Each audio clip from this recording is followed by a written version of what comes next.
Ketika Kaisar Huanyu mendengar ini, dia langsung mengerti.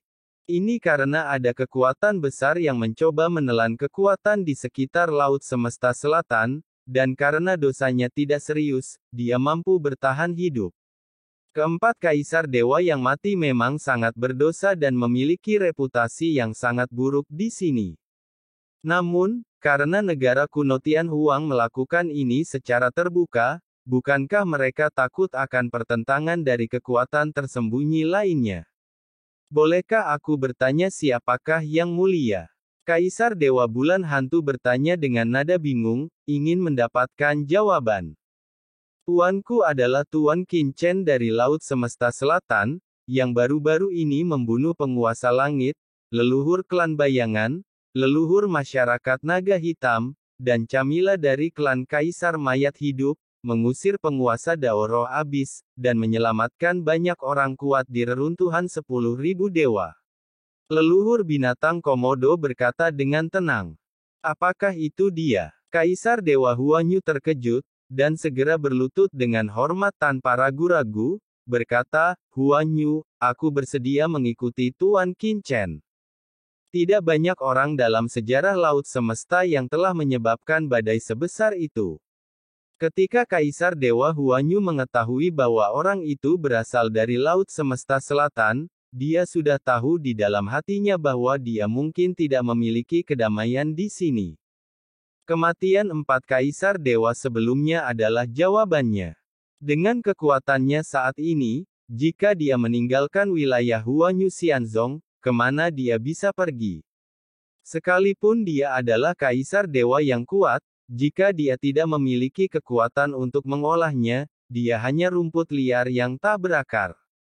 Dan orang itu, yang mampu mendapatkan kesetiaan binatang Komodo dan dukungan negara kuno Tianhuang, pasti memiliki keberadaan yang sangat mengerikan di belakangnya. Bagus sekali. Leluhur binatang Komodo mengangguk, ikutlah denganku. Percakapan serupa terjadi di beberapa tempat lain pada waktu yang sama. Beberapa Kaisar Dewa ini telah beroperasi di sini selama bertahun-tahun, dan beberapa baru saja menetap di sini. Namun, Kaisar Dewa yang telah tinggal di pinggiran alam semesta selatan bukanlah tokoh istimewa itu sendiri. Bahkan jika ada beberapa koneksi di belakang mereka, mereka hanyalah kekuatan seperti surga di luar surga dan alam Buddha Matahari Agung. Beraninya dia menyinggung Qin Chen yang berani menantang leluhur klan Kaisar Abadi. Terutama dengan kedatangan dua makhluk sakti, leluhur binatang Komodo dan Dewa Klan Surgawi, bahkan Kaisar Dewa tingkat menengah pun merasakan getaran di dalam hatinya dan sama sekali tidak terpikir untuk melawan. Setelah ragu-ragu sejenak, beberapa Kaisar Dewa ini tidak berani terlibat dalam sebab dan akibat seperti itu dan pergi, sementara yang lain memilih untuk menyerah dan mengikuti Sekte Abadi Huanyu seperti yang mereka lakukan. Tidak butuh waktu lama, dan wilayah yang digambar Qin Chen dengan santai semuanya dimasukkan ke dalam wilayah Laut Semesta Selatan. Karena leluhur binatang Komodo dan Dewa Langit tidak melarang kabar tersebut tersebar keluar, maka para Kaisar Dewa yang telah tiada pun dengan cepat menyebarkan kabar tersebut. Apa? Orang yang membunuh Dewa Bulan Darah dan Kaisar Dewa Naga Huang sebenarnya adalah Qin Chen. Klan binatang Komodo dan klan surgawi Laut Semesta benar-benar membelot satu sama lain. Orang ini menguasai Laut Semesta Selatan dan ingin menduduki banyak wilayah di sekitarnya. Berita dan informasi ini menyebar dengan cepat, dan semua kekuatan di Laut Semesta tercengang. Apakah Qin Chen gila? Dia baru saja menyinggung leluhur klan Kaisar Abadi di reruntuhan 10.000 dewa, dan sekarang dia telah menyebabkan insiden besar seperti itu lagi. Apakah dia tidak takut leluhur klan Kaisar Abadi akan bersikap kasar padanya dan menyebabkan ketidakpuasan dari kekuatan tersembunyi lainnya di alam semesta? Dan berita ini juga disampaikan kepada klan Kaisar Abadi pada kesempatan pertama. Bocah ini sangat sombong. Dia telah menyinggung leluhur ini, tetapi dia masih berani bersikap sombong. Sosok gelap terkubur dalam kegelapan tak berujung, memancarkan napas kematian yang mengerikan. Matanya seperti mata serigala penyendiri yang dingin. Itu adalah leluhur kaisar abadi, dan senyum mengejek terukir di sudut mulutnya.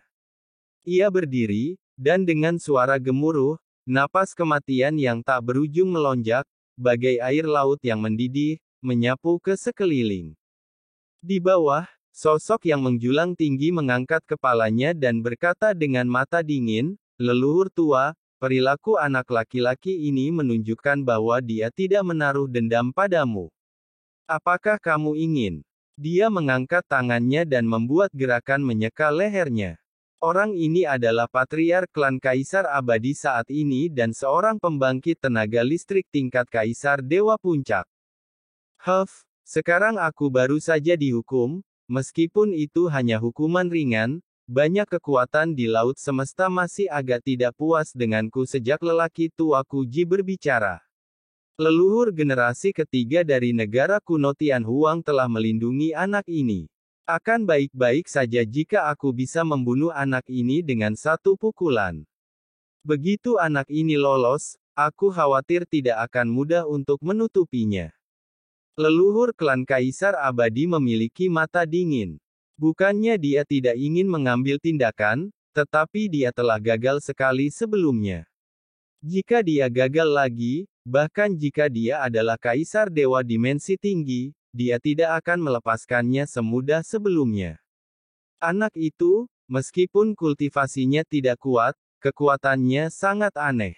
Jika kau ingin membunuhnya, kau harus memukulnya dengan satu serangan. Jika tidak, anak ini kemungkinan besar memiliki harta karun pelindung yang ditinggalkan oleh leluhur generasi ketiga dari negara kuno Tianhuang. Begitu leluhur generasi ketiga dari negara kuno Tianhuang tiba, semua usahamu akan sia-sia. Leluhur Kaisar Abadi menyipitkan matanya, hatinya muram dan sangat muram. Mengingat adegan pertempuran di dunia virtual, dia merasa gatal karena kebencian. Bahkan kekuatan abis Spirit Master yang mencemari tidak dapat membunuh bocah itu. Bocah ini memiliki sifat jahat. Oh, mungkinkah leluhur abadi yang bermartabat itu sebenarnya takut pada generasi muda? Bas. Tiba-tiba, sebuah suara terdengar di kehampaan yang tak berujung dan menyebar ke dunia ini. Siapa dia? Beraninya kau masuk tanpa izin ke klan kekaisaran abadi milikku. Ledakan. Kepala klan Kaisar Abadi tiba-tiba berdiri, ekspresinya sedikit berubah. Ini adalah tanah leluhur klan Kaisar Abadi, dan seseorang telah membobolnya dan dia bahkan tidak mengetahuinya. Seluruh tubuhnya tiba-tiba melesat keluar dan berubah menjadi aliran cahaya gelap yang menghantam kekosongan tempat suara itu berasal. Menabrak. Sungai keabadian yang mengerikan mengalir deras seperti lautan luas. Pada saat yang sama, susunan cahaya hitam yang mengerikan muncul di mana-mana di tanah leluhur Kaisar Abadi, menutupi ruang. Leluhur abadi, apakah ini caramu, Kaisar Abadi, memperlakukan tamu-tamumu? Sebuah suara dingin terdengar, dan dalam kegelapan yang tak berujung, sebuah sosok hitam yang membentang di langit dan bumi tiba-tiba muncul. Dengan goncangan sosoknya, Patriark Kaisar Abadi saat ini terguncang dan terbang kembali ke arah asalnya. Dia menabrak kehampaan dengan keras, seteguk darah menyembur keluar, retakan hitam yang tak terhitung jumlahnya muncul di tubuhnya, dan jiwanya terguncang.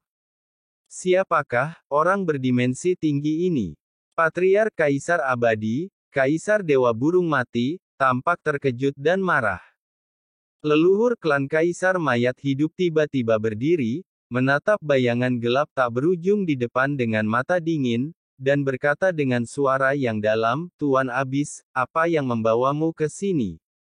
Apa? Dia adalah penguasa jurang kegelapan. Pemimpin klan Kaisar Mayat Hidup, Kaisar Dewa Bebek Kematian, sangat terkejut. Dark Abyss merupakan kekuatan terkuat di laut semesta, dan penguasa Abyss merupakan orang paling senior dan terkuat di laut semesta, kekuatannya bahkan tidak kalah dengan Patua Kuji. Tentu saja aku di sini untuk berseru memohon padamu, leluhur abadi. Leluhur terhormat dari klan Kaisar Abadi, bahkan tidak bisa mengalahkan pendatang baru dari Laut Semesta. Jika ini tersebar, di mana martabatmu di masa depan? Sosok gelap itu berjalan selangkah demi selangkah dan berkata dengan acuh tak acuh. Apa maksudmu? Leluhur Kaisar Abadi menyipitkan matanya. Sang penguasa jurang melirik ke arah patriark klan Kaisar Abadi, Kaisar Dewa Bebek Mati, yang berdiri di sampingnya. Siwu, kau mundur duluan, kata leluhur abadi dengan suara berat. Iya, patriark klan Kaisar Abadi segera membungkuk dan memberi hormat. Tidak berani berkata lebih banyak, dia mundur dengan patuh. Bicaralah. Leluhur abadi mencibir, penguasa Tianyuan telah datang ke sini, dia tidak datang hanya untuk mengejekku, kan? Penguasa Tianyuan tersenyum dan berkata, aku di sini untuk membantumu.